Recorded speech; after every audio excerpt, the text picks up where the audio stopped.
بسم الله الرحمن الرحيم.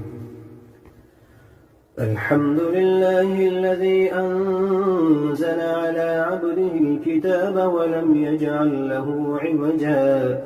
قيما لينذر بأسا شديدا من لدنه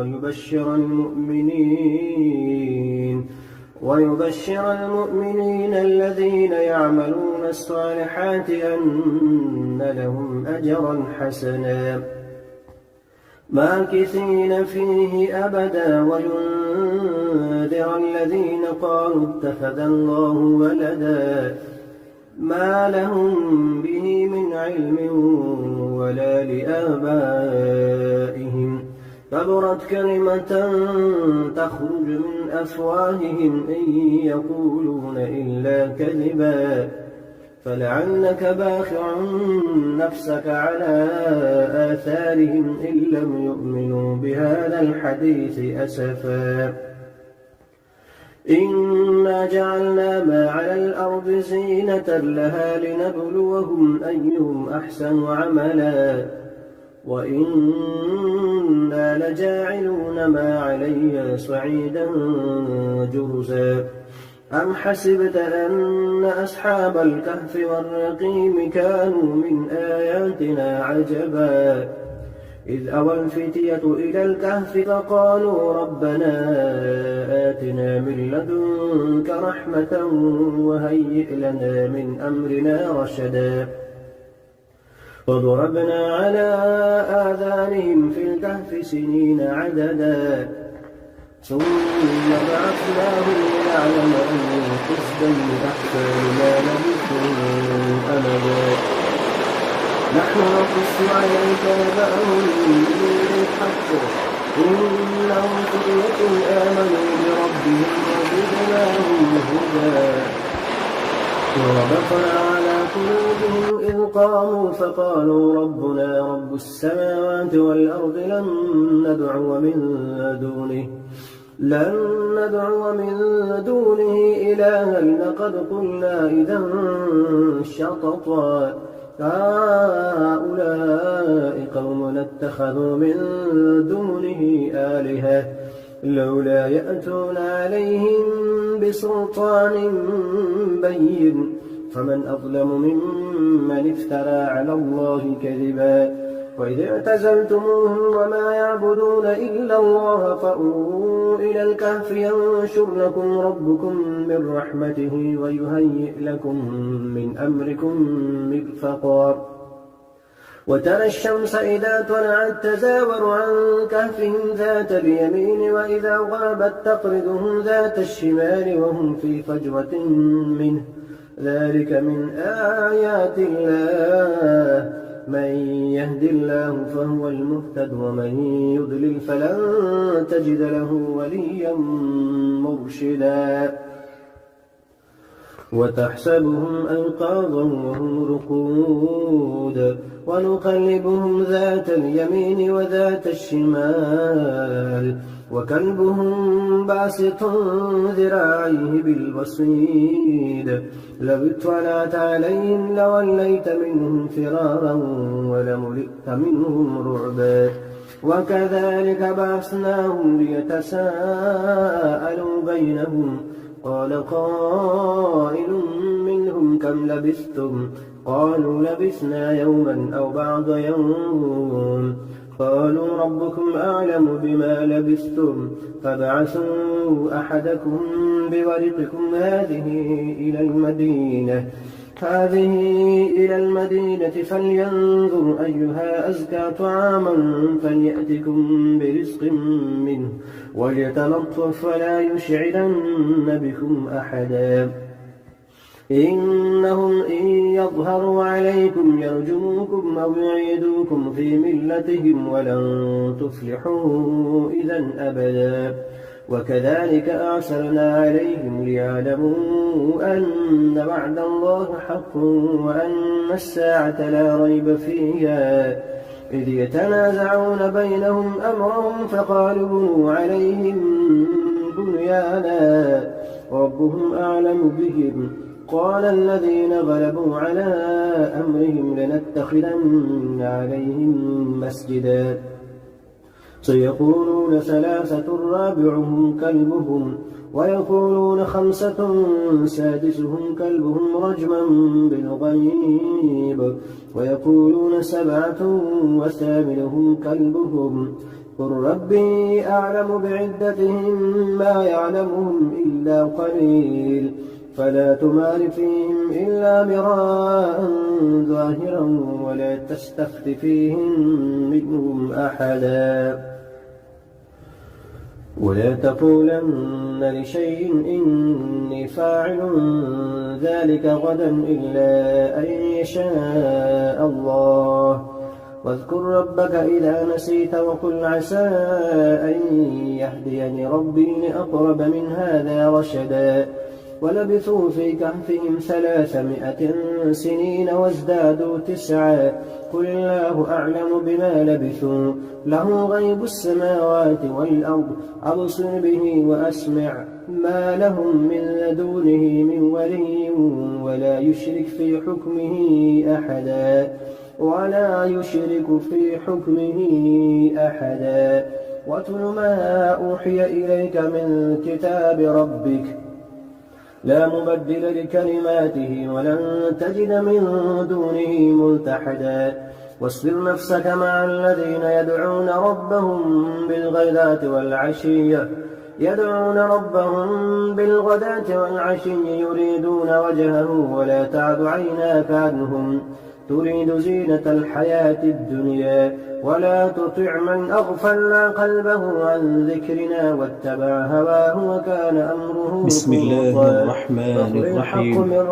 لا أقسم بهذا البلد وأنت حل بهذا البلد ووالد وما ولد قد خلقنا الإنسان في كبد يغاث بماء كالمهل يشوي الوجوه بئس الشراب وساءت مرتفقا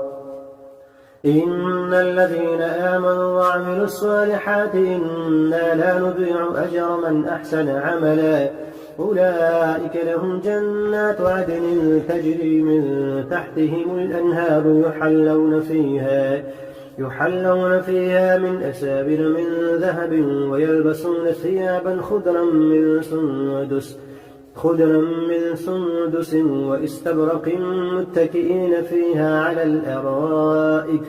نعم الثواب وحسنت مرتفقا واضرب لهم مثلا رجلين جعلنا لأحدهما جنتين من أعناب وحففناهما بنخل وجعلنا بينهما زرعا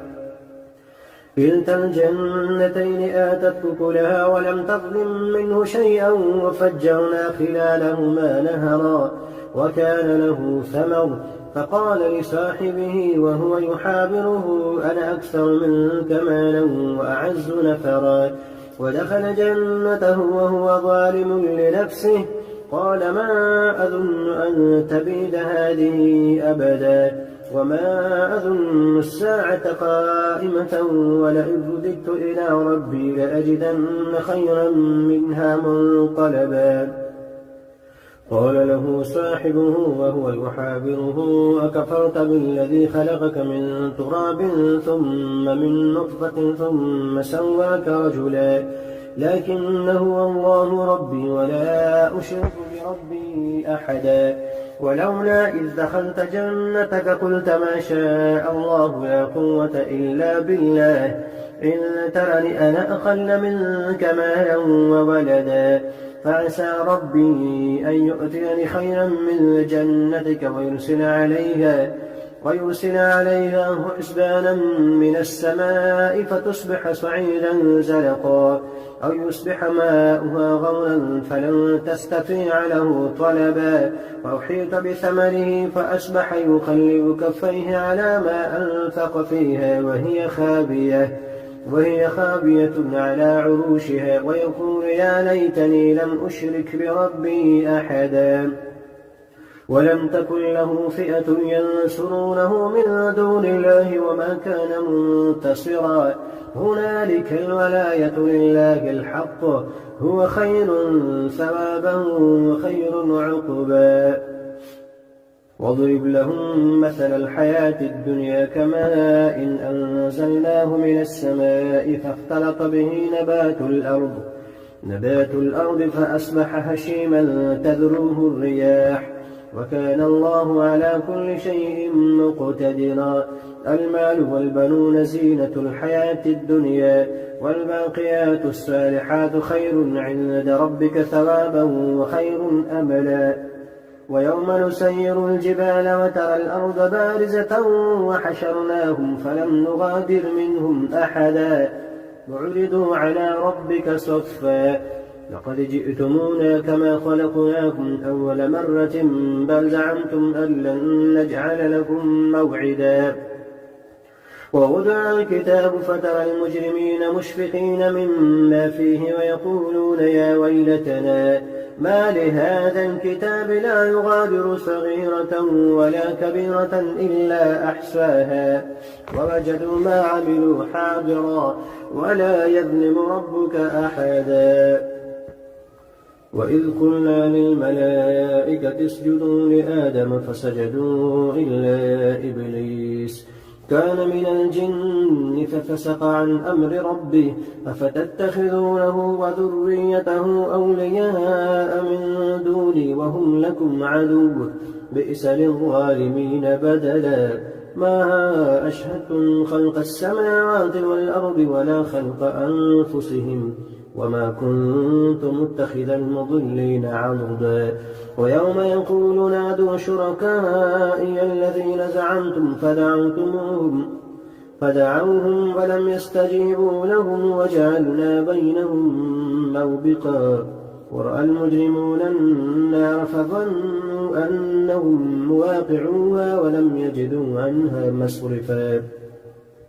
ولقد صرفنا في هذا القرآن للناس من كل مثل وكان الإنسان أكثر شيء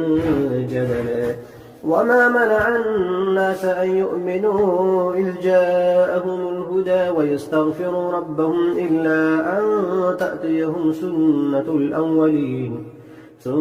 الأولين أو يأتيهم العذاب قبلا. وما نرسل المرسلين إلا مبشرين ومنذرين ويجادل الذين كفروا بالباطل ليدحضوا به الحق واتخذوا آياتي وما أنذروا هزوا. ومن أظلم ممن ذكر بآيات ربه فأعرض عنها ونسي ما قدمت يداه إنا جعلنا على قلوبهم أكنة أن يفقهوه وفي آذانهم وقرا وإن تدعهم إلى الهدى فلن يهتدوا إذا أبدا. وربك الغفور ذو الرحمة لو يؤاخذهم بما كسبوا لعجل لهم العذاب بل لهم موعد لن يجدوا من دونه موئلا. وتلك القرى أهلكناهم لما ظلموا وجعلنا لمهلكهم موعدا. وإذ قال موسى لفتاه لا أبرح حتى أبلغ مجمع البحرين أو أمضي حقبا فلما بلغا مجمع بينهما نسيا حوتهما فاتخذ سبيله في البحر سربا فلما جاوزا قال لفتاه آتنا غداءنا لقد لقينا من سفرنا هذا نصبا قال أرأيت إذ أوينا إلى الصخرة فإني نسيت الحوت وما أنسانيه إلا الشيطان أن أذكره واتخذ سبيله في البحر عجبا قال ذلك ما كنا نبغي فارتد على آثارهما قصصا فوجدا عبدا من عبادنا آتيناه رحمة من عندنا وعلمناه من لدنا علما قال له موسى هل أتبعك على أن تعلمني مما علمت رشدا قال إنك لن تستطيع معي صبرا وكيف تصبر على ما لم تحط به خبرا قال ستجدني إن شاء الله صابرا ولا أعصي لك أمرا قال فإن اتبعتني فلا تسألني عن شيء حتى أحدث لك منه ذكرا فانطلقا حتى إذا ركبا في السفينة خرقها قال أخرقتها لتغرق أهلها لقد جئت شيئا إمرا. قال ألم أقل إنك لن تستطيع معي صبرا. قال لا تؤاخذني بما نسيت ولا ترهقني من أمري عسرا. فانطلقا حتى إذا لقيا غلاما فقتله قال أقتلت نفسا زكية بغير نفس لقد جئت شيئا نكرا. قال ألم نقل لك إنك لن تستطيع معي صبرا. قال إن سألتك عن شيء بعدها فلا تصاحبني قد بلغت من لدني عذرا. فانطلقا حتى إذا أتيا أهل قرية استطعما أهلها فأبوا أن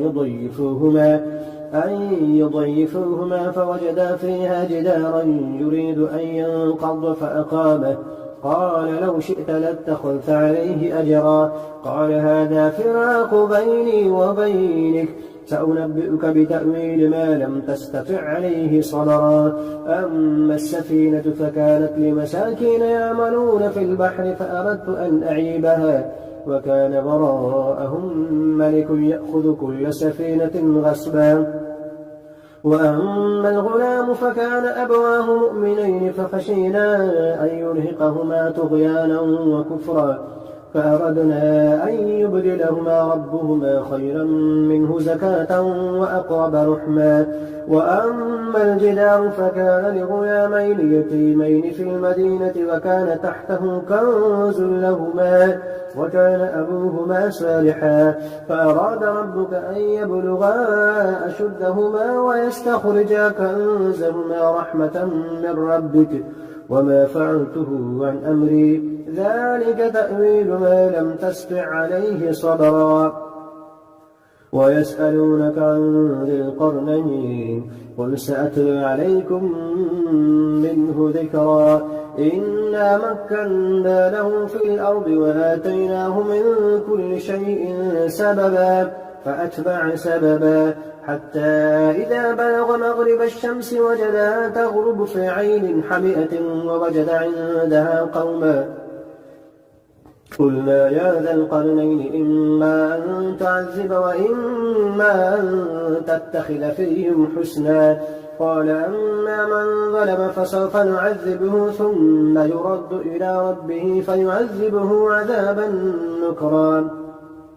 وأما من آمن وعمل صالحا فله جزاء الحسنى وسنقول له من أمرنا يسرا. ثم أتبع سببا حتى إذا بلغ مطلع الشمس وجدها تطلع على قوم لم نجعل لهم من دونها سترا كذلك فقد أحطنا بما لديه خبرا. ثم أتبع سببا حتى إذا بلغ بين السدين وجد من دونهما قوما لا يكادون يفقهون قولا. قالوا يا ذا القرنين إن يأجوج ومأجوج مفسدون في الأرض فهل نجعل لك خرجا على أن تجعل بيننا وبينهم سدا. قال ما مكنني فيه ربي خير فأعينوني بقوة أجعل بينكم وبينهم ردما. آتوني زبر الحديد حتى إذا ساوى بين الصدفين قال انفخوا حتى إذا جعله نارا قال آتوني أفرغ عليه قطرا. فما استطاعوا أن يظهروه وما استطاعوا له نقبا. قال هذا رحمة من ربي فإذا جاء وعد ربي جعله دكا وكان وعد ربي حقا. وتركنا بعضهم يومئذ يموج في بعض ونفخ في السور فجمعناهم جمعا وعرضنا جهنم يومئذ للكافرين عرضا. الذين كانت أعينهم في غطاء عن ذكري وكانوا لا يستطيعون سمعا. أفحسب الذين كفروا أن يتخذوا عبادي من دوني أولياء إنا أعتدنا للكافرين نزلا. قل هل ننبئكم بالأخسرين أعمالا الذين ضل سعيهم في الحياة الدنيا وهم يحسبون أنهم يحسنون صنعا أولئك الذين كفروا بآيات ربهم ولقائه فحبطت أعمالهم فلا نقيم لهم يوم القيامة وزنا إن الذين آمنوا ذلك جزاؤهم جهنم بما كفروا واتخذوا آياتي ورسلي هزوا إن الذين آمنوا وعملوا الصالحات كانت لهم جنات الفردوس نزلا خالدين فيها لا يبغون عنها حولا قل لو كان البحر مدادا لكلمات ربي لنفد البحر قبل أن تنفد كلمات ربي ولو جئنا بمثله مددا قل إنما أنا بشر مثلكم يوحى إلي أنما إلهكم إله واحد فمن كان يرجو لقاء ربه فليعمل عملا صالحا ولا يشرك بعبادة ربه أحدا.